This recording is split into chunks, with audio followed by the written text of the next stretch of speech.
আসসালামু আলাইকুম প্রিয় দশম মানবিক বিভাগের শিক্ষার্থী বন্ধুরা, তোমরা যারা 2025 সালে এসএসসি পরীক্ষা দিবে তোমাদের জন্য এখানে ভূগোল ও পরিবেশের একটি সৃজনশীল ক এবং একটি সৃজনশীল খ নিয়ে আলোচনা করব। ক্লাসটি অনেক ইম্পর্টেন্ট। এই ক্লাসটি করতেছি হলো সিলেট বোর্ড 2023-এর উপরে।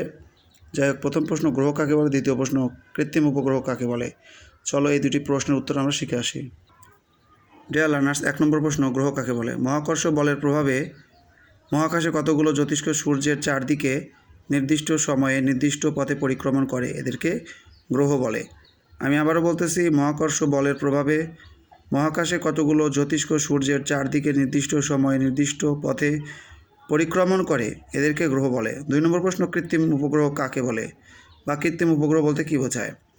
উত্তর, মানুষের তৈরি বিভিন্ন উপগ্রহ যা পৃথিবীর চারদিকে ঘুরছে সেগুলোকে কৃত্রিম উপগ্রহ বলে। আবহাওয়ার পূর্বাভাস, তথ্য আদান প্রদান, গোয়েন্দা নজরদারি, খনিজ সম্পদের সন্ধান, পরিবেশ দূষণ নির্ণয় ইত্যাদি কাজে কৃত্রিম উপগ্রহ ব্যবহার করা হয়ে থাকে। আশা করি তোমরা বুঝতে পেরেছো এই দুটো প্রশ্নের উত্তর। সবাই ভালো থাকো, সুস্থ থাকো। আল্লাহ হাফেজ।